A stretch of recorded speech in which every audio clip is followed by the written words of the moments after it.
ஸ்தோத்திரம் ஆண்டவரே, உம்மை நன்றியோடு துதிக்கிறோம், ஸ்தோத்திரிக்கிறோம். இந்த காலை வேலைக்காக கூட உமக்கு நன்றி செலுத்துகிறோம் ஆண்டவரே.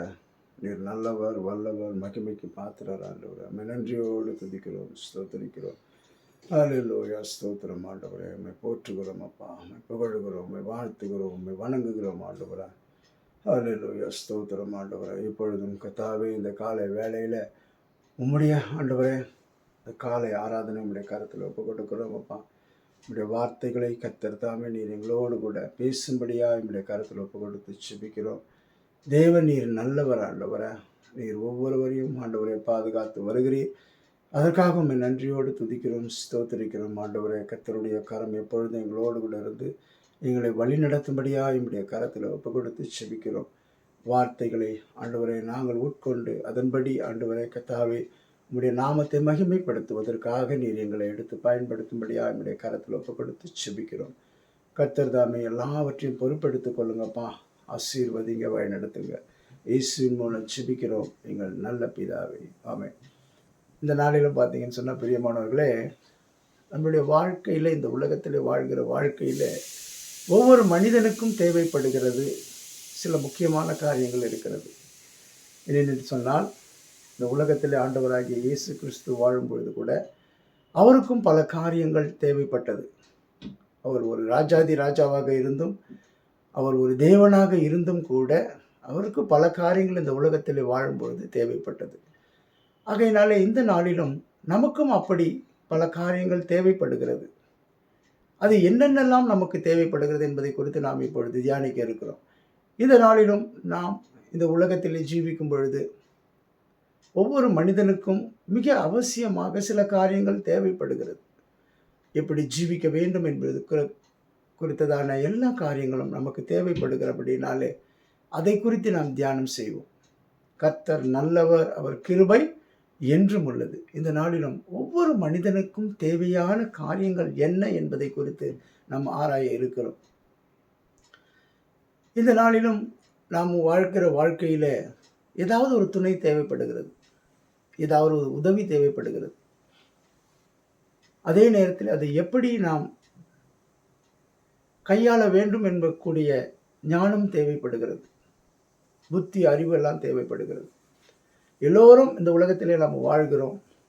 ஆனாலும் இந்த உலகத்தில் வாழும் பொழுது நமக்கு சில காரியங்கள் தேவைப்படுகிறதா இருக்கிறது. எப்படி வேணால் வாழ்ந்து விடலாம் என்பது அல்ல. ஆனால் இப்படி தான் வாழ வேண்டும் என்று சொன்னால் அதற்கு நமக்கு பல காரியங்கள் தேவைப்படுகிறது. அதுதான் ஆண்டவராகிய இயேசு கிறிஸ்து இந்த உலகத்தில் வாழும் பொழுது அவருக்கும் பல காரியங்கள் தேவைப்பட்டது.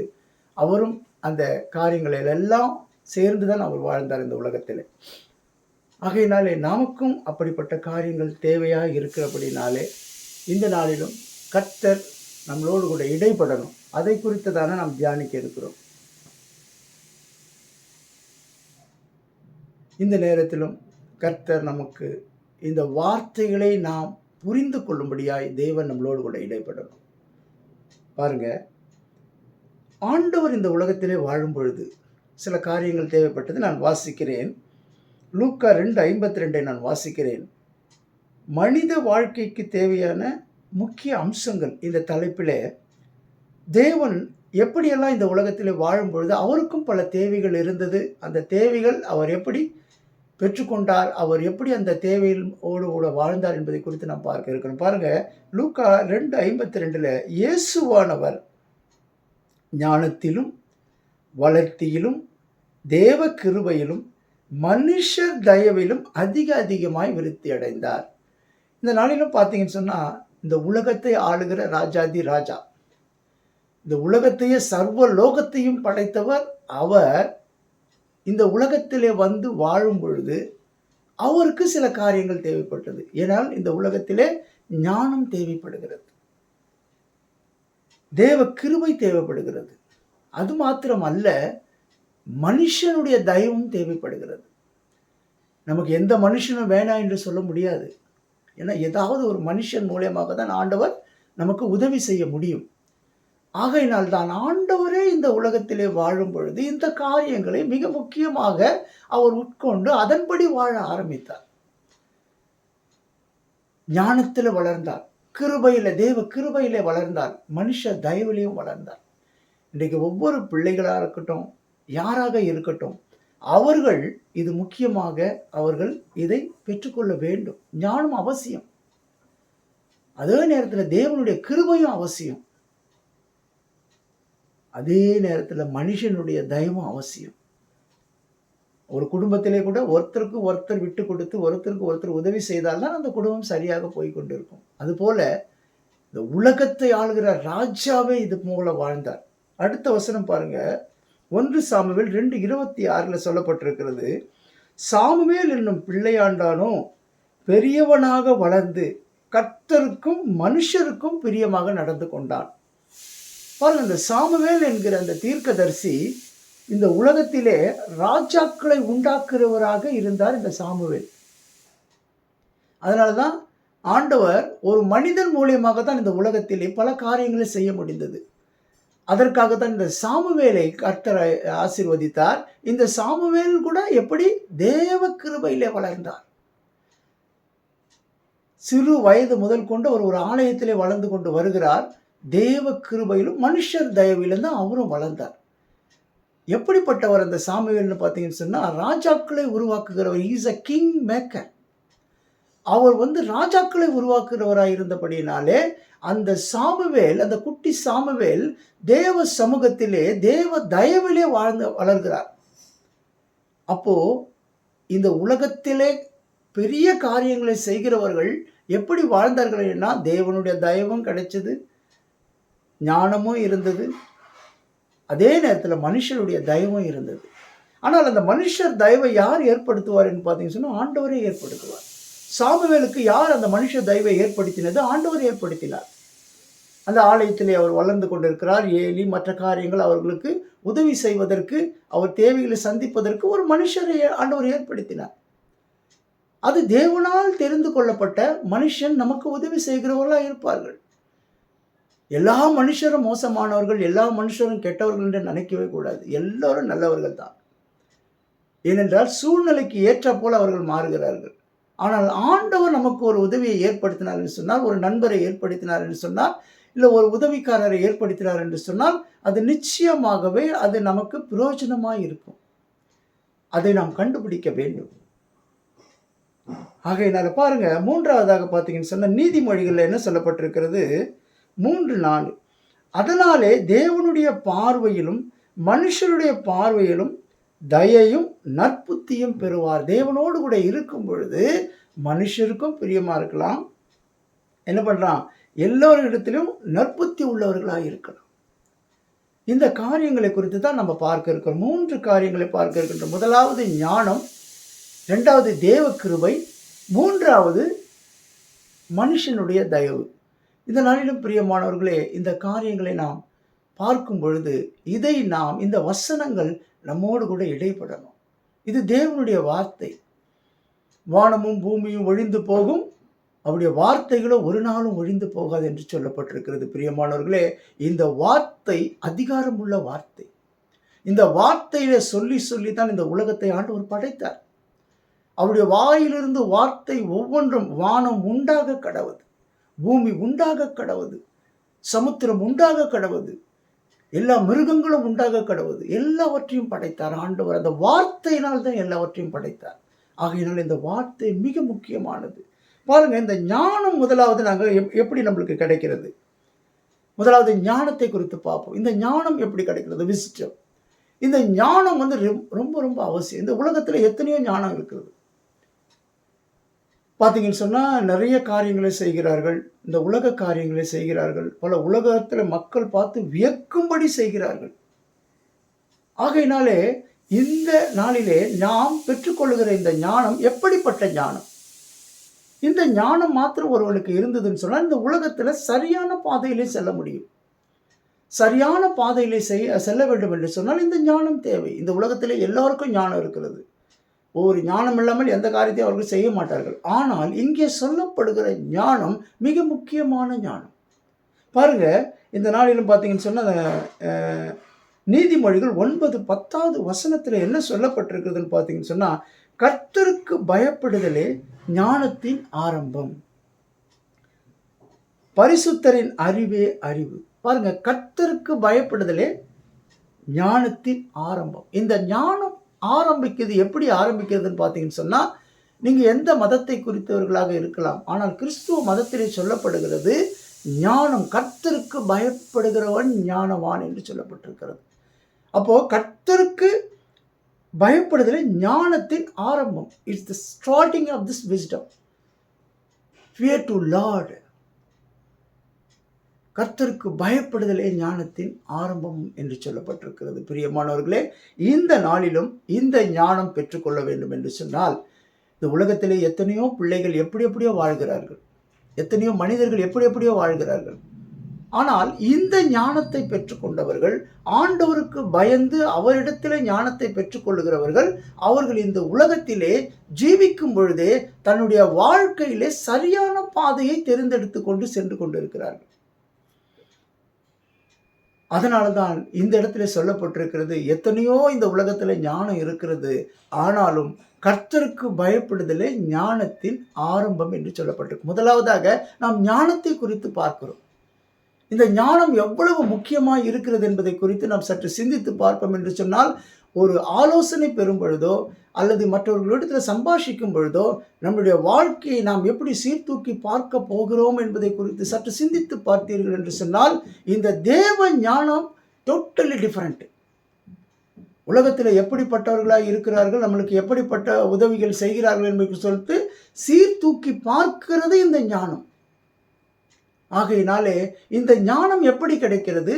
தேவனுக்கு பயப்படும் பொழுதுதான் இந்த ஞானம் கிடைக்கிறது. பாருங்க, அடுத்த வசனத்தை வாசிப்போம். இதுல பார்த்தீங்கன்னா, யோபுல 28:28 சொல்றாரு பாருங்க, மனுஷனை நோக்கி இதோ ஆண்டவருக்கு பயப்படுவதே ஞானம், பொல்லாப்பை விட்டு விலகுவதே புத்தி என்றார் என்று சொன்னார். பாருங்க, என்ன சொல்லப்பட்டிருக்குது இங்க பார்த்தீங்கன்னு சொன்னா, ஆண்டவருக்கு பயப்படுவதே ஞானம். யோபு ஒரு பெரிய ஐஸ்வர்யவான். அவர் சொல்லுகிற வார்த்தை என்ன இந்த இடத்திலே? கர்த்தருக்கு பயப்படுறது தான் ஞானம் என்று சொல்றார். யோபு அவர் இந்த உலகத்திலே வாழ்ந்த பொழுது நிறைய பேருக்கு தெரியும் அவரை குறித்து. வேதாகமத்திலே ரொம்ப அருமையான ஒரு வாழ்க்கை வாழ்ந்தவர். இவரை ஒன்றும் குற்றப்படுத்த முடியாது என்று சொல்வதற்கு முடியாத சூழ்நிலையிலே தான் பிசாசு தேவனிடத்திலே அனுமதி கேட்டுக்கொண்டு வந்து அந்த யோபுவை சோதிக்கிறான். ஆகையினாலே ஒரு நல்லவனாக இருக்கிறவர், கர்த்தருக்கு பயப்படுவனாக இருக்கிறவரை சோதிக்க வருகிறார். ஆனால் அவர் என்ன வார்த்தை சொல்லுகிறார் பாருங்க. இந்த இடத்துல சொல்லப்பட்டிருக்கிறது, யோபுலே சொல்லப்பட்டிருக்கிறது, ஆண்டவருக்கு பயப்படுவதே ஞானம், பொல்லாப்பை விட்டு விலகுவதே புத்தி. பொல்லாப்பு இன்றைக்கு எத்தனையோ சூழ்நிலைகளை நம்மளை சூழ்ந்து கொண்டு இருக்கிறது. இந்த உலகத்திலே பொல்லாப்பு நம்மளை சூழ்ந்து கொண்டு இருக்கிறது. எப்படி காற்று நமக்கு தெரியாமல் நம்ம பக்கத்திலே நின்று கொண்டு இருக்கிறதோ, அதுபோல பொல்லாப்பு நம்மளை சூழ்ந்து கொண்டு இருக்கிறது. அப்போ அந்த பொல்லாப்பை விட்டு விலகிறது ஞானம், புத்தி. நம்மளோடு கூட வந்து பழகுகிறவர்கள் அநேகர் இருப்பார்கள். அவர்கள் நல்லவர்களா கெட்டவர்களா என்று நமக்கு தெரியாது, ஆண்டவருக்கு தான் தெரியும். ஏன்னு சொன்னா, மனிதனோ முகத்தை பார்க்கிறான், தேவனோ இருதயத்தை பார்க்கிறவராக இருக்கிறார். ஆகையினால்தான் அந்த இருதயத்தை பார்க்கிற தேவனுக்கு தான் தெரியும் இவன் எப்படிப்பட்டவன், இவன் எப்படிப்பட்டவன் தெரியும். ஒரு பெண் நம்மளிடத்தில் அன்பு காட்டுவது போல நடிக்கலாம், அல்லது ஒரு ஆண் அன்பு காட்டுவதை போல நடிக்கலாம். ஆனால் தேவனுக்கு தெரியும் இவர்கள் 2 பேருடைய உள்ளம் எப்படிப்பட்ட உள்ளம் என்பது. அதனால தான் இந்த இடத்திலே அழகாக சொல்லப்பட்டிருக்கிறது வார்த்தை, பொல்லாப்பை விட்டு விலகுகிறதே புத்தி. அப்போ இந்த ஞானம் ரொம்ப ரொம்ப அவசியம். இந்த உலகத்தில் வாழ்வதற்கு ஞானம் அவசியம். இந்த ஞானம் இருக்கும் பொழுதுதான் நாம் எதை செய்கிறோம், யார் நம்மிடத்திலே பழகுகிறார்கள், எப்படிப்பட்டவர்கள் என்பதை குறித்து நம்ம அனலைஸ் பண்ண முடியும். அதற்கு மிக முக்கியமானது முதலாவதாக ஞானம். இந்த ஞானம் எப்படி கிடைக்கிறது? ஆண்டவருக்கு பயப்படும் பொழுது அந்த ஞானம் கிடைக்கிறது. இதை செய்யக்கூடாதே, இப்படி இருக்கணுமே, இப்படி வாழணுமே என்று சொல்லி நாம் நம்மளை சீர்தூக்கி பார்க்கும் பொழுதுதான் அந்த ஞானத்தை நாம் பெற்றுக்கொள்கிறவராக இருப்போம். அடுத்த வசனத்தை வாசிப்போம். எவன் ஞானம் உள்ளவனோ அவன் இவைகளை கவனிக்க கடவன், ஞானவான்கள் கர்த்தருடைய கிருபைகளை உணர்ந்து கொள்வார்கள். இன்றைக்கு நமக்கு தேவைகள் இருக்கிறது, இந்த உலகத்தில் நாம் வாழ்ந்து கொண்டு இருக்கிறோம். அப்படி இருக்கிற சூழ்நிலையிலே நமக்கு என்னென்னலாம் தேவை என்பது அந்த கிருபை தான். தேவன் தான் நம்மளுக்கு அதை கொடுக்கிறார். இன்றைக்கு நம்மளுக்கு சரீரத்தில் பலன் கொடுப்பது, நாம் போய் சம்பாதிப்பதற்கு பலன் கொடுப்பது எல்லாமே அவர்தான். இந்த இடத்துல இப்படி நடந்து கொள்ள வேண்டும் என்று சொல்லி ஞானத்தை கொடுப்பது அவர்தான். அப்போ இந்த இடத்துல என்ன சொல்லப்படுகிறதுன்னு பார்த்தீங்கன்னு சொன்னா, அந்த ஞானம் எப்படி நம்மளுக்கு உதவியா இருக்குதுன்னு பார்த்தீங்கன்னு சொன்னா, ஞானவான்கள் கர்த்தருடைய கிருபையை உணர்ந்து கொள்வார்கள். கிறிஸ்துவர்கள் எல்லாருக்கும் தெரியும், அவருடைய கிருபை இல்லைன்னா ஒன்றுமே பண்ண முடியாதுன்னு. ஏன்னு கேட்டிங்கன்னா, நாம் நிற்பதும் நிர்மூலமாகாமல் இருப்பதும் அவருடைய சுத்த கிருபை என்று சொல்லப்பட்டிருக்கிறது. ஆகையினாலே பிரியமானவர்களே, இந்த நாளிலும் இந்த கிருபை உணர்ந்து கொள்ள முடியும். இன்றைக்கி நமக்கு என்ன நன்மைகள் வரப்போகிறது, இன்றைக்கு நாம் யாரை மேற்கொள்ள போகிறோம், இன்றைக்கு நம்மளுக்கு எப்படிப்பட்ட சவால் இருக்கிறது, நமக்கு சரீரத்தில் என்ன பலவீனம் வரப்போகிறது, எல்லாவற்றையும் உணர்ந்து கொள்ளும்படியாய் அந்த ஞானம் நமக்கு இருக்கும் என்று சொன்னால், கர்த்தர் கொடுக்கிற அந்த ஞானம் நமக்குள்ளே இருக்கும் என்று சொன்னால், நாம் நம்முடைய கிருபையை நாம் என்ன பண்ணுவோம், உணர்ந்து கொள்ளுவோம். சங்கீதக்காரன் அழகாக சொல்லுகிறார். தாவீது என்கிற இந்த சங்கீதக்காரன் தாவீது எவ்வளவு அழகாக சொல்லுகிறார் பாருங்க. அவருக்கு பல சூழ்நிலைகளிலே பல எதிர்ப்புகள், பல போராட்டங்கள் இருந்தது. அதை எப்படி அவர் உணர்ந்து கொண்டார்? அவர் கடவுளுக்கு பயப்படுகிறவராக இருந்தார்.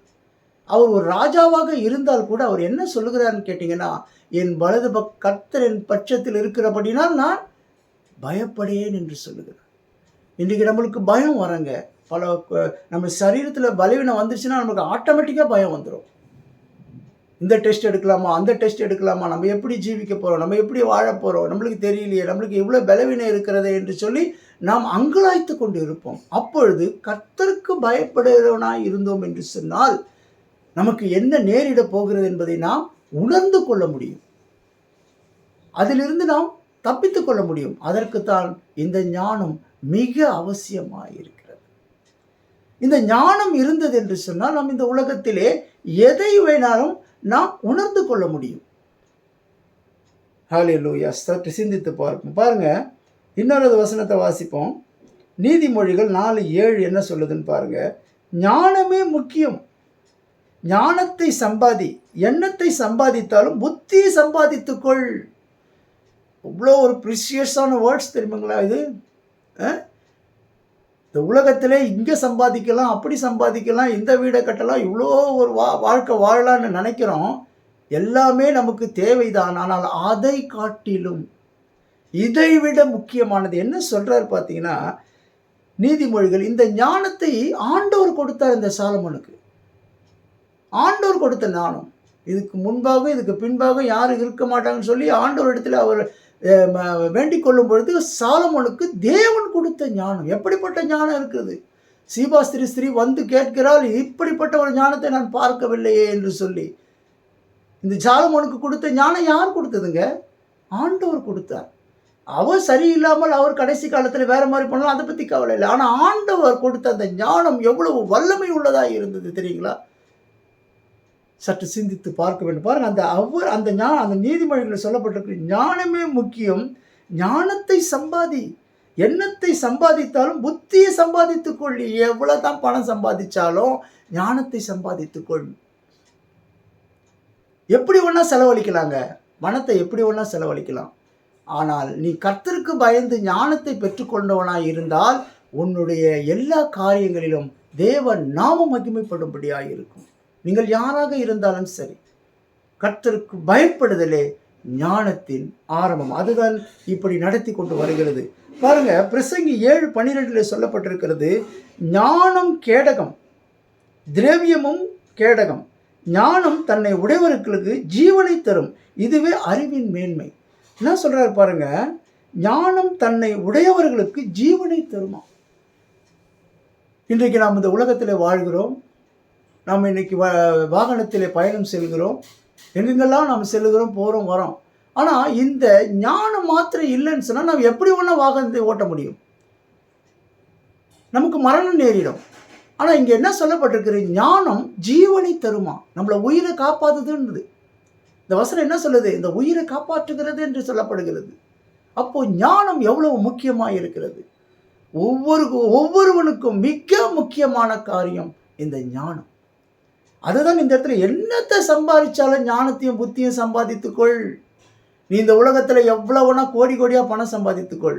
அதை காட்டிலும் மேலானது எது? ஞானமும் புத்தியும் என்று சொல்லப்பட்டிருக்கிறது.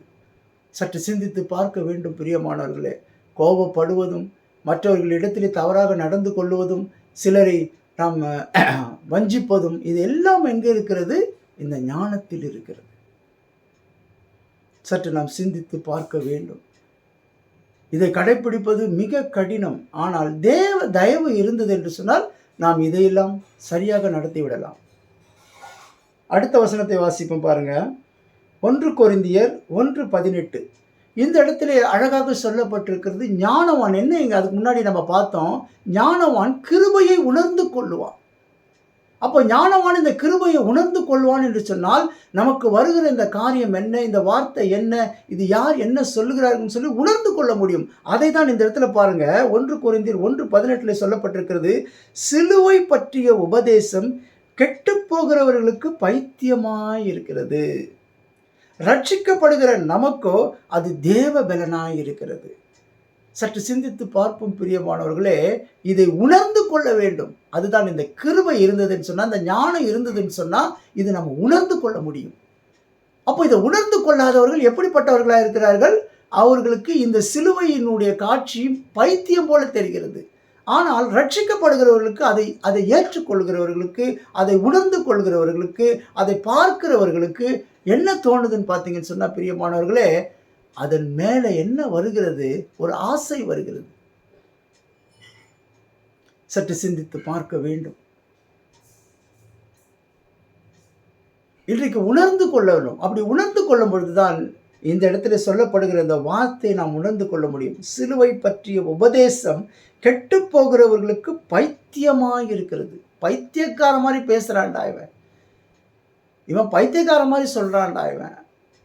ஆனால் உங்களுக்குள்ளே கர்த்தருக்கு பயப்படுகிற ஞானம் இருந்தது என்று சொன்னால் அதை நீங்கள் தேவ பலனாக ஏற்றுக்கொள்வீர்கள். அதுதான் இந்த இடத்துல வசனம் சொல்லப்பட்டிருக்கிறது. அப்போ சொல்லப்படுகிற வார்த்தை என்ன, அந்த வார்த்தை எப்படிப்பட்டது என்று உணர்ந்து கொள்ள வேண்டும் என்று சொன்னால் நமக்கு ஞானம் தேவை. அந்த ஞானம் எப்படிப்பட்ட ஞானம் தேவை? கர்த்தருக்கு பயப்படுவனுக்கு வருகிறது ஞானத்தின் ஆரம்பம். கர்த்தருக்கு பயப்படும் பொழுது ஞானத்தை ஆண்டவர் கொடுக்கிறார். அந்த ஞானம்தான் இதை உணர்ந்து கொள்ள முடியும். இது எப்படிப்பட்ட சிலுவை, இது எதற்காக அடிக்கப்பட்ட சிலுவை, இது ஏன் இந்த சிலுவை பாடுகள் என்று சொல்லி உணர்ந்து கொள்ள முடியும். அப்போ உணர்ந்து கொள்வதற்கு நம்மளுக்கு என்ன தேவை? ஞானம் தேவை. முதலாவதாக பார்த்தது ஞானம். ஆண்டவர் இந்த உலகத்திலே வந்து வாழும் பொழுது ஆண்டவர் ஞானத்திலும் தேவ கிருபையிலும் மனித தயவிலும் அதிகமாய் வளர்ந்தார். அப்போ இந்த இடத்துல முதலாவதாக தேவன் ஞானம், அவரே ஞானம், அவர் தாங்க ஞானம்.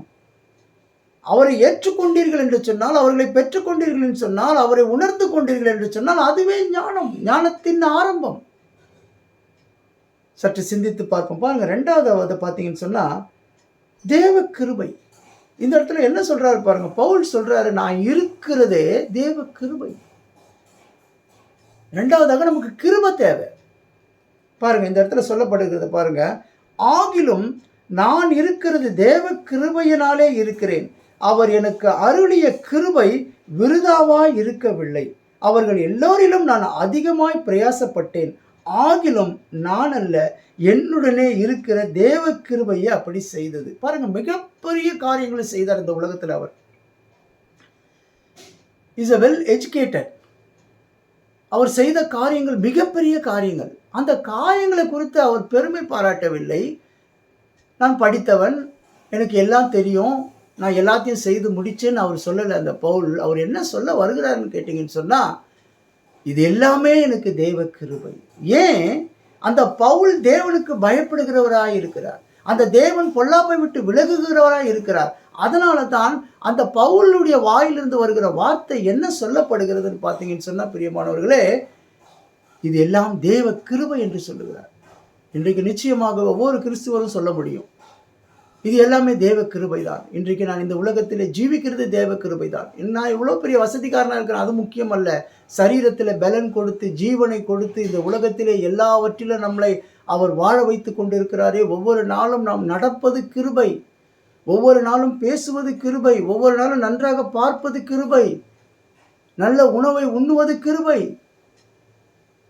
அதை தான் இந்த பவுல் உணர்ந்து கொண்டு சொல்லுகிறார். என்ன சொல்லுகிறார்? நான் இருக்கிறது தேவ கிருபை என்று சொல்லுகிறார். பாருங்க, இன்னொரு வசனத்தை வாசிப்போம். 2 பேதுரு 3:18. இந்த 2 பேதுரு 3:18 அவர் சொல்லுகிறார், நம்முடைய கர்த்தராகிய இரட்சகருமாகிய நம் கர்த்தரும் இரட்சகருமாகிய இயேசு கிறிஸ்துவின் கிருபையினாலும் அவரை அறிகிற அறிவினாலும் வளருங்கள். அவருக்கு இப்பொழுது என்றென்றைக்கு மகிமை உண்டாவதாக. என்ன சொல்ல வர்றாருன்னு பார்த்தீங்கன்னு சொன்ன பாருங்க பிரியமானவர்களே, நம்முடைய கர்த்தரும் இரட்சகருமாகிய இயேசு கிறிஸ்துவின் கிருபையிலே வளருங்க. அப்போ அந்த கிருபையில வளரும் பொழுதுதான், இந்த பவுல் அந்த கிருபையில வளர்ந்ததுனால தான் இந்த உலகத்துல பெரிய காரியங்களை சாதிச்சார், மிகப்பெரிய காரியங்களை சாதிச்சார். அப்படிப்பட்ட அந்த பவுல் சொல்லுகிற வார்த்தை, தேவ கிருபை தான் இதை செய்தது. இன்றைக்கு பேதுரு சொல்றார் பாருங்க, கல்வி அறிவு இல்லாத ஒரு பேதுரு இந்த உலகத்தை கலக்குனாருங்க. அவர் நடந்து போகும் பொழுதே வியாதியஸ்தர்கள்லாம் குணமானாங்க. அந்த பேதுரு நடந்து போகும்பொழுதே வியாதியஸ்தர்கள்லாம் குணமானாங்க. அப்போ அந்த பேதுரு சொல்கிற வார்த்தை என்ன சொல்கிறாருங்க? தேவ கிருபையில், இயேசு கிறிஸ்துவனுடைய தேவ கிருபையில் வளருங்கள். இரட்சகருமாகிய இயேசு கிறிஸ்துவின் கிருபையிலே அவரை அறிகிற அறிவிலும் வளருங்கள். நாம் இன்றைக்கு ஒன்றை பார்க்கிறோம், இது என்ன ஏது என்பதை நாம் அறிந்து கொள்ள நாம் முயற்சி செய்கிறோம். அதுபோல தான் இந்த ஆண்டவராகிய இயேசு கிறிஸ்துவை அறிகிற அறிவிலே வளர்ந்தோம் என்று சொன்னால் நாம் இந்த ஞானத்திலே வளர்கிறவராய் இருப்போம். அவர் இந்த உலகத்திலே வந்து, கடந்த வாரத்திலே கூட நாம் இந்த ஈஸ்டர் பண்டிகையை கொண்டாடினோம். அவர் உயிர்த்தெழுந்து இன்றைக்கு உயிரோடு கூட இருக்கிறார். He still alive. அவர் உயிரோடு கூட இருக்கிறபடியினால்தான் இந்த காரியங்களை இவர்களெல்லாம் எழுதி வைக்கிறார்கள். பேதுரு என்பவர் கல்லாதவர். என்ன அருமையாக புத்தகத்தை எழுதியிருக்கிறார் அவர். அவர் சொல்லுகிற வார்த்தை என்ன? அவரை அறிகிற அறிவு என்றார். அப்போ இந்த அறிவு எங்கிருந்து கிடைக்குது? இந்த புத்தி எங்கிருந்து கிடைக்கிறது? எல்லாருக்கும் புத்தி இருக்குது, எல்லாருக்கும் அறிவு இருக்குது. ஒரு காரியத்தை செய்தால் கூட புத்தி உள்ளவன் செய்கிற போல தான் செய்வார்கள், அறிவுள்ளவர்கள் செய்கிறது போல தான் செய்வார்கள். ஆனால் இவர்களை அப்படியா கட்டடங்களை கட்டி கொண்டிருந்தார்கள், அப்படியா இவர்கள் வாழ்ந்து கொண்டிருந்தார்கள் பவுலும் பேதுரும் எல்லாம். ஏன் அந்த அறிவு ஞானத்தை குறித்து பேசுகிறாங்க? இவங்க ஏன் இந்த ஞானத்தை குறித்து இவ்வளோ பறைசாற்றுகிறார்கள்? ஏன் அறிவு குறித்து பறைசாற்றுகிறார்கள்? ஏன் என்று சொன்னால், they are all focused to Jesus. ஏன்? அவர் தான் அறிவு, அவர் தான் ஞானம், அவர் மூலியமாக தான் நம்மளுக்கு மனித தயவு கிடைக்கிறது. அதனால தான் இவர்கள் எல்லாவற்றையும் ஃபோக்கஸ் பண்ணுறது ஜீசஸ் தான். they are not a focus to the worldly blessing. they are focused only for the Jesus. அதுதாங்க அவங்க ஃபோக்கஸ் பண்ணுறது என்னன்னு பார்த்தீங்கன்னு சொன்னால், ஜீசஸ் தான் ஃபோக்கஸ் பண்ணுறாங்க. ஏன்னா அந்த உலகத்தில் ஜீவிக்கிறது, இந்த உலகத்தை விட்டு கடந்து போகும் பொழுது, இந்த உலகத்தை விட்டு நாம் ஒரு நாள் கடந்து போகணும் என்று சொன்னால் நாம் எங்கே போவோம்? நிறைய பேருக்கு இது தெரியாமல் தான் வாழ்ந்து கொண்டு இருக்கிறார்கள். எந்த டெஸ்டினின்னே தெரியாது. இந்த உலகத்தில் நம்மளுக்கு அந்த எல்லை எதுன்னு தெரியாது. ஆனால் வாழ்ந்து கொண்டிருக்கிறார்கள். ஆனால் இவர்கள் என்ன சொல்லி கொண்டிருக்கிறார்கள்? பவுல் பேதுரு போன்றவர்கள் என்ன சொல்லுகிறார்கள்? அவரை காட்டிக் கொண்டு இருக்கிறார்கள். சற்று சிந்தித்து பார்க்க வேண்டும் பிரியமானவர்களே. இது எப்படிப்பட்ட ஒரு ஞானம்! ஹல்லேலூயா! இதை நாம் உணர்ந்து கொள்ள வேண்டும். அதற்காகத்தான் இந்த ஞானம் தேவை. இந்த ஞானம் இருந்தால்தான் இவர் எப்படிப்பட்டவரை நம்ம அறிந்து கொள்ள முடியும். அதனால்தான் இந்த கொரிந்தியர் 1:18 சொல்லப்பட்டிருக்கிறது, இவர் எப்படிப்பட்டவர் நாம் அறிந்து கொண்டால்தான் அதை நாம் கடைபிடிக்க முடியும் பிரியமானவர்களே. அடுத்ததாக பாருங்க, யாத்திராகமம் 34:6. கர்த்தருக்கு அவனுக்கு முன்பாக கடந்து போகிற போது அவர் கர்த்தர் இரக்கமும் கிருபையும் நீடிய சாந்தமும் மகா தயையும் சத்தியமுள்ள தேவன். இன்றைக்கு பார்த்தீங்கன்னு சொன்னால், எகிப்து தேசத்திலிருந்து இஸ்ரவேல் மக்கள் அடிமையாக இருந்து கொண்டு வரப்படும் பொழுது இந்த இடத்துல சொல்லப்படுகிற வார்த்தை பாருங்க, கர்த்தர் அவனுக்கு ஏனெனில் கர்த்தர் அவனுக்கு முன்பாக கடந்து போகிற போது அவர் கர்த்தர் அவர் எப்படிப்பட்டவராம்? இரக்கம் உள்ளவராம், கிருபை உள்ளவராம், நீடிய சாந்தம் உள்ளவராம், மகா தயையும் சத்தியமும் உள்ளவராம்.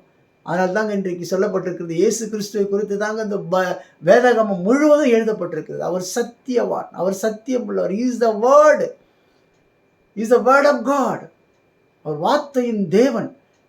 இந்த இடத்துல சொல்லப்பட்டிருக்கிறது, அவர் கிருபை உள்ளவராய் இந்த உலகத்தில் வந்தார், இரக்கம் உள்ளவராய் இருந்தார், தயவுள்ளவராய் இருந்தார். அதை தான் இங்கே சொல்லப்பட்டிருக்கிறது. என்ன சொல்லப்பட்டிருக்கிறது பாருங்க, கர்த்தர் அவனுக்கு முன்பாக கடந்து போகிற போது, அதை தான் இந்த இடத்துல பேதுரு கூட சொல்லுவார், அவர் கர்த்தர் என்று கரெக்டாக சொல்லுவார். இந்த நாளில் சற்று சிந்தித்து பாருங்க பிரியமானவர்களே. இரண்டாவதாக நம்ம பார்த்தது என்ன? கிருபை. ஸ்தோத்திரம் ஆண்டவரே, ஜீசஸ் அல்லேலூயா. தேவ கிருபையில நாம் வாழ்ந்து கொண்டிருக்கிறோம். அதுக்கு அடுத்தது பார்த்தீங்கன்னு சொன்னா, யோவான் 1:14 அழகாக சொல்லப்படுகிறது, அந்த வார்த்தை மாம்சமாகி. இப்போ நம்ம அந்த யாத்ராகமத்தில் பார்த்தோம், எகிப்து தேசத்தில் மக்கள் அடிமையாக இருந்து கொண்டு வரப்படும் பொழுது என்ன நடந்தது? இந்த இடத்துல சொல்லப்பட்டபடி இந்த தேவ கிருபை அவர்களை வழி நடத்தியது. பாருங்க, இந்த இடத்துல என்ன அழகாக சொல்லப்பட்டிருக்கிறது, இந்த யோவான் 1:14, அந்த வார்த்தை மாம்சமாகி கிருபையினாலும் சத்தியத்தினாலும் நிறைந்தவராய் நமக்குள்ளே வாசம் பண்ணினார். அவருடைய மகிமையை கண்டும் அது பிதாவுக்கு ஒரே பேரானவருடைய மகிமைக்கு ஏற்ற மகிமையாய் இருந்தது. சற்று சிந்தித்து பார்க்க வேண்டும் பிரியமானவர்களே. அந்த வார்த்தை மாம்சமாகி, எந்த வார்த்தை? ஆதியிலே ஆண்டவரோடு கூட இருந்த அந்த வார்த்தை. அந்த வார்த்தையின் மூலியமாக தான் இந்த உலகம் உண்டாக்கப்பட்டது. அந்த வார்த்தை மூலியமாக தான் எல்லா காரியங்களும் நடந்தது. அதை தான் இந்த இடத்துல ஒரு 100க்கு அதிபதி சொல்லுகிறான், நீர் என் வீட்டிற்குள்ளே வருவதற்கு நான் பாத்திரவான் அல்ல, ஆனால் ஒரு வார்த்தை மாத்திரம் சொல்லும், என் வேலைக்காரன் சுகமாவான் என்று சொல்லி, அந்த வார்த்தை தான் அந்த யாத்திரா ஆகமத்திலே முன்பாக போன அந்த வார்த்தை தான் இந்த வார்த்தை. என்ன அழகாக சொல்லப்படுகிறது பாருங்க, யோவான்ல அழகா சொல்றார் பாருங்க, அந்த வார்த்தை மாம்சமாகி. அதுதான் இந்த உலகத்துல என்ன பண்ணுது? மாம்ச ரூபத்தில் வந்தது.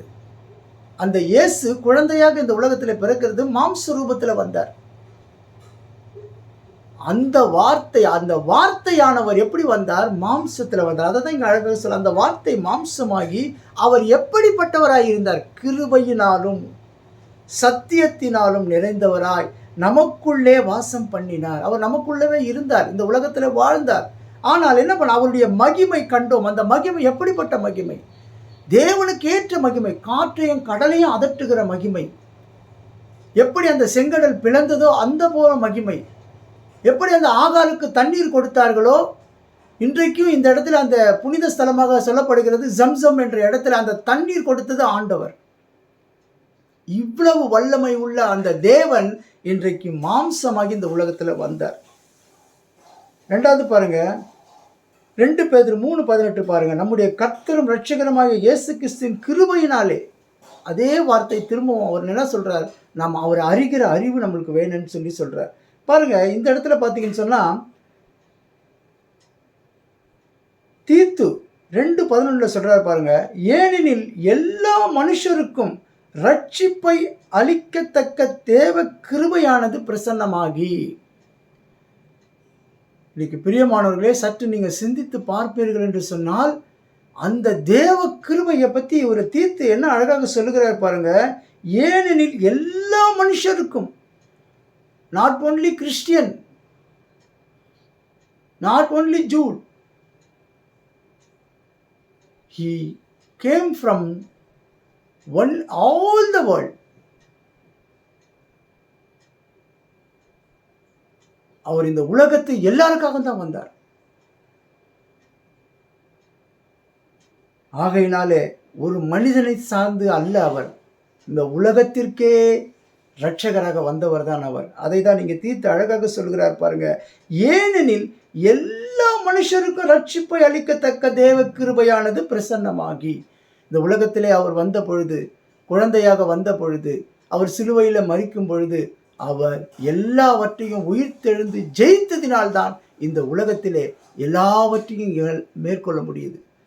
இன்னைக்கு எப்படிங்க ரட்சிப்பு வருகிறது? பிசாசின் கரத்திலிருந்து பிடுங்கி எடுக்கிறார் என்று சொன்னால் எப்படி? அவனை ஜெயித்தார். சிலுவை மரணத்தில் ஜெயித்தார். அந்த ஜெயித்தது எப்படி? உயிர்த்தெழுந்து ஜெயித்தார். அந்த சாத்தான் மேலே ஒரு அதிகாரம் எப்படின்னு கேட்டிங்கன்னா, இது நீங்கள் உங்களுக்கு சற்று நான் விளக்கி சொல்லுகிறேன். என்னன்னு பார்த்தீங்கன்னு சொன்னால், பிரியமானவர்களே, இயேசு ஏன் இந்த உலகத்துக்கு வர வேண்டும் என்று சொன்னால், இந்த உலகத்திலே ஆண்டவர் படைத்த அந்த முதலாம் ஆதாம் ஏவாள் என்பவர்கள் செய்த தவறு ஒரு மனிதனாக செய்து விட்டார். ஆகையினால் தான் ஆண்டவர் மனித ரூபத்திலே வர வேண்டிய காரியமாக இருந்தது. இல்லைன்னு சொன்னால் அவர் அங்கிருந்து எல்லாத்தையும் சரி செஞ்சிருவார். எப்படி இந்த மனிதனை அவன் ஏமாற்றி வஞ்சித்து, அவன் எப்படி ஏமாற்றி இந்த பாவத்தை இந்த உலகத்தில் கொண்டு வந்தானோ, அதே போல மனித ரூபம் எடுத்து இந்த உலகத்திலே வந்து அந்த சாத்தானை ஜெயித்தவர் தான் ஆண்டவராகிய இயேசு கிறிஸ்து. அதனால் தான் ஆதியிலே வார்த்தை இருந்தது, அது தேவனோடு இருந்தது, அது தேவனாய் இருந்தது, அது மாம்சமாகி இந்த உலகத்திலே வந்தது. நீங்கள் எல்லாரும் நினைக்கலாம், என்ன சும்மா இயேசு பிறந்தாரு, இன்னும் சிலுவையில் மரிச்சாருன்னு. கிடையாதுங்க. அவர் மரித்து உயிர்த்தெழுந்ததுனால இன்றைக்கு சாத்தான் மேலே வெற்றி கொண்டு இருக்கிறார். ஹல்லேலூயா. சற்று சிந்தித்து பார்ப்போம். பாருங்க, மூன்றாவதாக நாம் ஒரு காரியத்தை பார்க்கிறோம், மனித தயவு. பாருங்க, மனித தயவு எப்படி நம்மளுக்கு கிடைக்கிறது? ஒரு உண்மையான நண்பன் என்ன தெரியுங்களா செய்வான்? ஒரு உண்மையான நண்பன் தன்னுடைய நண்பன் நன்றாக இருக்க வேண்டும் என்று சொல்லி நினைப்பான். ஆண்டவர் இந்த உலகத்தை சிநேகித்ததுனால தான் இந்த உலகத்துக்கு இந்த உயிரையே கொடுத்தார். இன்றைக்கு நண்பர்கள் எப்படிப்பட்ட நண்பர்களாக இருக்க வேண்டும்? ஆண்டவர் ஏற்படுத்துகிற நண்பர்கள் எப்படிப்பட்டவர்கள்? இந்த உலக ரீதியாக ஏற்படுகிற நண்பர்கள் எப்படிப்பட்டவர்கள்? ஒரு நண்பர் சொல்லுவார், தன் நண்பரை பார்த்து கெடுப்பது ரொம்ப ஈஸி, இதெல்லாம் சாதாரண விஷயம்டா அப்படின்னு சொல்லி கெடுத்துருவான். ஆனால் தேவனால் அனுப்பப்பட்ட ஒரு மனுஷன் அந்த வாட ஆலயத்துக்கு போகலாம், வாட ஜெபிக்கலாம், இந்த வேத வசனத்தில் என்னென்ன சொல்லப்பட்டிருக்குதுன்னு சொல்லி டிஸ்கஸ் பண்ணலான்னு சொல்லி கேட்பான். ஏன்னா அவன் நல்லவன், அவன் தேவனால் கொடுக்கப்பட்ட தயவு. ஒரு நண்பன் யார், அவன் யார் என்று சொல்லிவிடுவார்கள் என்று சொல்லுவார்கள். சற்று சிந்தித்து பார்க்க வேண்டும் பிரியமானவர்களே. அதனால் தான் இன்றைக்கு மனித தயவு எப்படிப்பட்ட தயவாய் இருக்க வேண்டும் பாருங்க. இந்த இடத்துல சொல்றாங்க, சிநேகிதர் உள்ளவன் சிநேகம் பாராட்ட வேண்டும், சகோதரனிலும் அதிக சொந்தமாய் சிநேகிப்பவனும் உண்டு. சகோதரன் காட்டிலும் அதிகமாய் சிநேகிக்கிற சிநேகிதன் உண்டு. அது யார் கொடுப்பது? இந்த உலகத்திலே நாம் அதுக்கு தான் இந்த ஞானம், அதுக்கு தான் அந்த கிருபை. இது சரியா இருந்ததுன்னு சொன்னால் நமக்கு வருகிற நண்பர் யார், அவன் எதற்காக நம் இடத்துல பழகுகிறான் என்று சொல்லி நம்ம அதை அனலைஸ் பண்ண முடியும், கரெக்டாக தீர்மானிக்க முடியும், கரெக்டாக உணர்ந்து கொள்ள முடியும். அப்படித்தான் இந்த இடத்துல கொடுக்கப்படுகிற தயவு மனித தயவு. பாருங்க, இவருக்கு கொடுத்தது, சாமுவேலுக்கு கொடுத்த ஒரு தயவு எப்படி? அந்த இடத்துல ஏலி இருந்தார், சரியான பாதையில் அவரை நடத்தி கொண்டு போய்கொண்டு இருக்கிறார். அவர் வாழ்க்கையில் பல காரியங்கள் நடந்து, அது தேவையில்லை. ஆனால் தேவன் அந்த சாமுவேலை சரியான பாதையில் நடத்தினார். அவரிடத்தில் ஆண்டவர் பேசும்பொழுது யார் பேசுவது என்று கூட சாமுவேலுக்கு தெரியாது. ஆனால் அவர் ஏலி சொல்லி கொடுக்கிறார். இது மூன்றாவது கேட்டால் சொல்லும் அடியேன் கேட்கிறேன் என்று சொல்லி. ஏன் என்று சொன்னால் இது தேவனால் ஏற்படுத்தப்பட்ட மனித தயவு. அப்போ நமக்கு மனித தயவு எப்படி கிடைக்குதுன்னு பார்த்தீங்கன்னு சொன்னால், இந்த உலக ரீதியாக பல காரியம், இப்போ இந்த எலெக்ஷன் டைமில் பார்ப்பீங்க, எப்படிப்பட்ட காரியங்கள் நடந்து கொண்டு இருக்கிறதுன்னு சொல்லிட்டு நம்ம கண்ணார பார்க்கிறோம். பணத்தை கொடுத்தால் ஒரு கூட்டத்தை சேர்த்து விட முடியும். அவன் எதுக்காக பணத்தை கொடுக்குறான்றது ஜனங்களுக்கு தெரியாது, உணர்ந்து கொள்ளவில்லை. அந்த பணத்தை கொடுத்து நம்ம கூட இந்த வெயிலில் என்ன பண்ணுறாங்க, தெரு தெருவாக அலைகிறார்கள். ஆண்டவர் இந்த உலகத்தில் வாழ்ந்த பொழுது நன்மை செய்கிறவராய் சுற்றி திரிந்தார். ஆனால் அவனுக்கு தெரியாது எதுக்காக 5000 ரூபாய் கொடுக்குறான், எதுக்காக இன்னைக்கு சாப்பாடு வாங்கி கொடுக்குறான்னு சொல்லி. அவனுடைய தயவு வேறு. ஆனால் தேவன் கொடுக்கிற தயவு எப்படிப்பட்ட நண்பராக இருப்பார்? அவனுடைய வாழ்க்கையை உயர்த்தும்படி இருக்கும். அவனுக்கு ஒரு உதவி செய்கிறான்னு சொன்னால் அது அவனுடைய வாழ்க்கையில் அடுத்தபடியாக ஸ்டேஜில் அவன் முன்னேறி செல்லும்படியான தயவு தான் ஆண்டவர் ஏற்படுத்துவார். அப்படி ஏற்படுத்துகிற தயவு தான் இந்த உலகத்திலே மிக முக்கியம் பிரியமானவர்களே. அதை நாம் உணர்ந்து கொள்ள வேண்டும். அதை உணர்ந்து கொள்ள வேண்டும் என்று சொன்னால் அதற்கு மிக முக்கியமானது என்ன? கர்த்தருக்கு பயந்து ஞானத்தை பெற்றுக்கொண்டு தேவ கிருபையோடு இருந்தோம் என்று சொன்னால் இந்த காரியத்தை நாம் உணர்ந்து கொள்ள முடியும். இவன் நம்ம ஒரு நண்பராக வந்து பழகுகிறான், வாடா தண்ணி அடிக்க போகலான்னு சொல்கிறானா, வாடா ஆலயத்துக்கு போகலான்னு சொல்கிறானா, இந்த பழக்கத்தை செய்டான்னு சொல்லி கொடுக்குறானா, இல்லை இந்த பழக்கம் வேண்டான்னு சொல்லி கொடுக்குறானா? அப்போ நமக்கு கொடுக்கப்படுகிற தயவு யாரு? பிசாசானவனால் ஏற்படுத்தப்படுகிறவன் என்ன செய்வான்?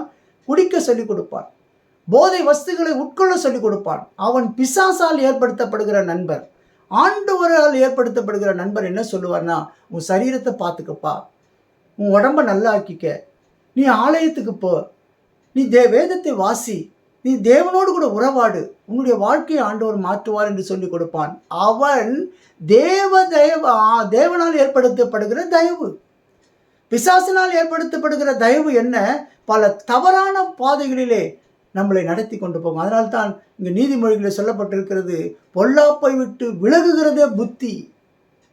சற்று சிந்தித்து பார்க்க வேண்டும் பிரியமானவர்களே. இன்றைக்கு எத்தனையோ வாலிப பிள்ளைகளை நான் பார்க்கிறேன். எத்தனையோ வாலிப பிள்ளைகளிலே அந்த குடும்பத்தில் அந்த பிள்ளைகளால் எவ்வளவு போராட்டங்கள். எல்லாம் நினைத்து கொண்டிருக்கிறார்கள். அந்த வாலிப பிள்ளைகள் என்ன நினைத்து கொண்டிருக்கிறார்கள்? இவர் என்ன நம்மளை திட்டிகிட்டு இருக்கிறாங்க, இவங்க என்ன சப்பை பார்த்தாலும் குறை சொல்லிக்கிட்டு இருக்கிறாங்க, நம்ம மேலே பொறாமை இல்லைங்க. உங்கள் மேலே உள்ள அன்பு, உங்கள் மேலே உள்ள கரிசனை, அதனால தாங்க திட்டி கொண்டு இருக்கிறார்கள். ஆண்டவர் ஏன் நம்மளை சிட்சிக்கிறாரு? நம்மளை உருவாக்குவதற்காகத்தான். நம்ம நினச்சிட்டு இருக்கிறோம், இவன் எப்போ பார்த்தாலும் நொய் நொய் நொய் நொயின்றான்டா அப்படின்னு சொல்லிட்டு இருப்போம். அந்த நல்ல நண்பன் என்ன சொல்லுவான்னு கேட்டேன், இது வானாடா. நீதிமொழிகள் என்னடா சொல்லப்பட்டிருக்கிறது? தாயும் தகப்பனையும் கனம் பண்ணுவனுடைய ஆயுசு நாட்கள் நீடித்திருக்கு. என்ன இவன் ஏன் சொல்லி கொடுக்குறான்னா, இவன் நல்லா இருக்கணும்.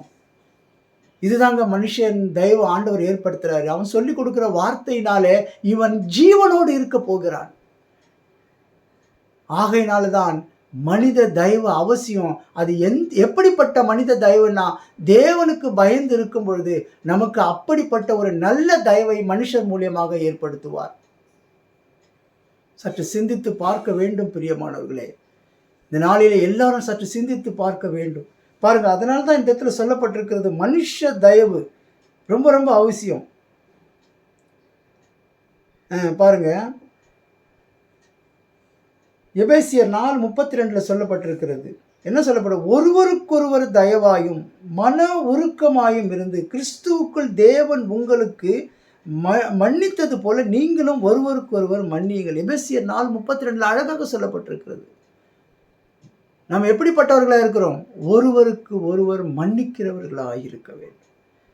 இந்த உலகத்தில் நம்மளுக்கு போராட்டம், பிரச்சனை, வேதனை எப்படிங்க வருது? நமக்கு பின்பாக செயல்பட்டு கொண்டிருக்கிற அந்த பிசாசு தாங்க ஒருவரை ஒருவர் சண்டை போட வைக்கிறான், ஒருவரை ஒருவர் மிஸ் அண்டர்ஸ்டாண்டிங் பண்ண வைக்கிறான். சொல்லுகிற வார்த்தை புரிந்து கொள்ளவில்லையே. காரணம் என்ன? கர்த்தருக்கு பயந்தால் தானே அந்த சொல்கிற வார்த்தை என்ன சொல்ல வராங்கன்னு சொல்லி புரிஞ்சுக்க முடியும். தன் தகப்பன் என்ன சொல்ல வராரு, தன் தாய் என்ன சொல்ல வராங்கன்னு சொல்லிட்டு புரிஞ்சிக்க முடியலையே. காரணம் என்ன? இன்னைக்கு அநேக குடும்பங்களிலே அநேக வாலிப பிள்ளைகள் தாய் தகப்பனுக்கு கீழ்ப்படியாததற்கு காரணம் என்ன? ஞானம் என்ன என்பதை உணர்ந்து கொள்ளவில்லை. அந்த ஞானம் எப்படி கிடைக்கிறது? கர்த்தருக்கு பயப்படும் பொழுது காலையில் எழுந்து ஆண்டவரை ஜபிக்கணுமே, காலையில் எழுந்து நம்ம வேதத்தை வாசிக்கணுமே என்ற அந்த பயம் வரும் பொழுது ஆண்டவர் இந்த ஞானத்தை கொடுப்பார். அப்போ இந்த பயம் நம்மளுக்கு ஞானத்தை கொண்டு வருவதா இருக்கிறது. சற்று சிந்தித்து பார்க்க வேண்டும் பிரியமானவர்களே. எதுவுமே நீங்கள் தப்பாக நினச்சிக்க கூடாது. எல்லாருமே சில சிக்ஷைகள் நம்மளை உருவாக்குவதற்காகத்தான். ஏன் ஒரு நல்ல மனைவியை வீட்டுக்கு கொடுக்குறாரு, நல்ல கணவரை கொடுக்குறாருன்னு சொன்னால், சில காரியங்கள் அவங்களுக்குள்ள மிஸ் அண்டர்ஸ்டாண்டிங் வந்தாலும் அவர் சொல்வது சரியா இல்லை மனைவி சொல்வது சரியா என்று சொல்லி அனலைஸ் பண்ணி அதை சரி பண்ணுவதற்காகத்தான் ஆண்டவர் அந்த இடத்துல அதை அனுமதிக்கிறார். அதே போல தான் பிள்ளைகளுக்கும். ஆகையினாலே இதை நாம் சற்று சிந்தித்து பார்க்க வேண்டும்.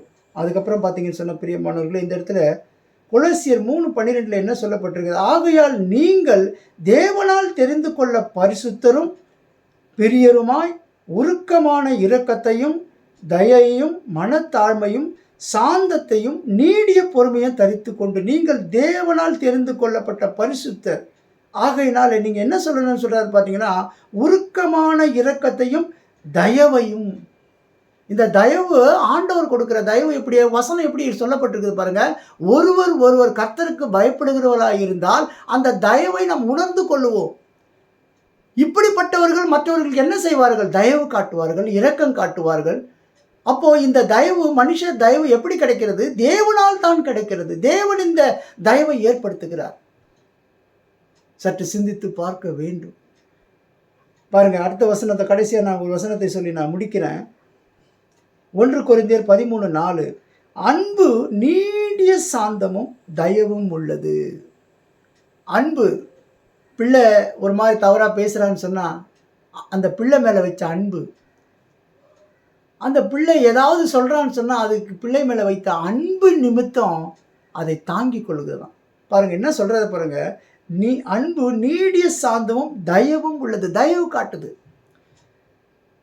மற்றவர்கள் நம்மளை ஏளனமாக பேசும்பொழுது, மற்றவர்கள் நம்மை தவறாய் சொல்லும் பொழுது அந்த இடத்துல அந்த தயவு வேலை செய்கிறது. அந்த மனுஷன் மேலே தயவை காட்ட சொல்லுகிறது. யாருக்கு தயவை காட்ட சொல்லுகிறது? அவன் மோசமானவனாக இருக்கிறவனது பெருசு இல்லை. நீ ஞானத்திலும் ஆண்டவருடைய தேவ கிருபையிலும் நீ வளர்ந்தபடினாலே நீ மற்றவர்களுக்கு என்ன காட்டுற? தயவு காட்டுற. அதுதான் அன்பு. தன்னை புகழாது, இருமாப்பாய் இராது. அன்புக்கு பொறாமை இல்லை. ஃபஸ்ட்டு என்ன நடக்குன்னு கேட்டிங்கன்னா, அன்பு பொறாமை கொள்ளாது. அந்த அன்பு மாத்திரம் ஒருவனுக்கு இருந்துச்சு சொல்லச்சு, அவங்க நல்லா இருக்கட்டும், அவங்க ஆசீர்வாதமாக இருக்கட்டும் அப்படின்ற எண்ணம் உள்ளத்துக்குள்ளே வரும். நம்மளா கொடுக்குறோம், அவங்க சம்பாதிக்கிறாங்க, அவங்க ஆசீர்வாதமாக இருக்கிறாங்க, நல்லா இருக்கட்டும். ஏன் பொறாமை? நமக்கு ஏன் பொறாமை? பொறாமை எலும்புருக்கி நோய் என்று சொல்லுவார்கள். சற்று நாம் சிந்தித்து பார்க்க வேண்டும். இந்த அன்பு தான் ஆண்டவராகிய இயேசு கிறிஸ்து. இந்த அன்பை நீங்கள் பெற்றுக்கொள்ளும் பொழுது அழகாக சொல்லப்பட்டிருக்கிறது. 1:18 என்ன அழகாக சொல்லியிருக்கிறார் பாருங்க. சிலுவை பற்றிய உபதேசம் கெட்டு போகிறவர்களுக்கு பைத்தியமாய் இருக்கிறது, ரட்சிக்கப்படுகிற நமக்கோ அது தேவ பலனாய் இருக்கிறது. இன்றைக்கு பிரியமானவர்களே, இந்த வார்த்தைகளை சற்று சிந்தித்து பாருங்கள். கர்த்தர் நல்லவர், அவர் கிருபை என்றும் உள்ளது. இந்த நாளிலும் பிரியமானவர்களே, நாம் இதை உணர்ந்தவர்களாய் இந்த நாளிலே நாம் இந்த வார்த்தைகளை தியானித்து, முதலாவது என்ன சொல்லப்பட்டிருக்கிறது? ஞானம். இரண்டாவதாக என்ன சொல்லப்பட்டிருக்கிறது? தேவ கிருபை. மூன்றாவதாக என்ன சொல்லப்பட்டிருக்கிறது? மனித தயவு. இந்த 3 காரியங்களிலும் நாம் மனதுக்குள்ளே வைத்து நிலைநிறுத்தும் போது நமக்கும் மனுஷர்கள் தான். சில நேரத்தில் கோபம் வரும், சில நேரத்தில் தவறாக பேச வேண்டிய எண்ணங்கள் வரும். ஆனால் இந்த வசனங்கள் தன்னை புடமிடும் பொழுது அதை சரி செய்ய முடியும். சற்று சிந்தித்து பார்ப்போம். நல்ல ஆண்டவரே, உம்மை நன்றியோடு துதிக்கிறோம், ஸ்தோத்தரிக்கிறோம். இந்த வார்த்தைகளை ஆண்டவரே நாங்கள் பெற்றுக்கொண்டதற்காக உம்மை ஸ்தோத்தரிக்கிறோம். உமக்கு ஸ்தோத்திரம், ஸ்தோத்திரம், ஸ்தோத்திரம். ஆண்டவரே கர்த்தாவே, நீர் எவ்வளவு வல்லமை உள்ள தேவன், நீர் எவ்வளவு நல்ல தேவன். நீங்கள் கொடுக்கிற ஞானம் இந்த உலகத்திலையும் வாழ்ந்து மறு உலகத்திலையும் உம்மோடு கூட ஜீவிக்க இந்த ஞானம் எங்களை வழிநடத்துகிறபடியினால் ஆண்டவரே, இந்த ஞானத்தை பெற்றுக்கொள்ளக்கூடிய கிருபை எங்களுக்கு தாங்கப்பா. ஞானம், கிருபை, எங்களுக்கு வருகிற அந்த தயவு, நல்ல நண்பர்கள் மூலியமாக, நல்ல மனிதர்கள் மூலியமாக அந்த தயவை நீர் ஏற்படுத்தி கொண்டு இருக்கிறபடினால் உமக்கு நன்றி செலுத்துகிறோம். ஆண்டவரே, இந்த நாளிலும் அப்படிப்பட்ட தயவை மற்ற பிள்ளைகளுக்கும் மற்ற மனிதர்களுக்கும் தந்து நீங்கள் ஆசீர்வதிக்கும்படி ஜெபிக்கிறோம். இயேசுவின் மூலம் ஜெபிக்கிறோம் எங்கள் நல்ல பிதாவே. ஆமென்.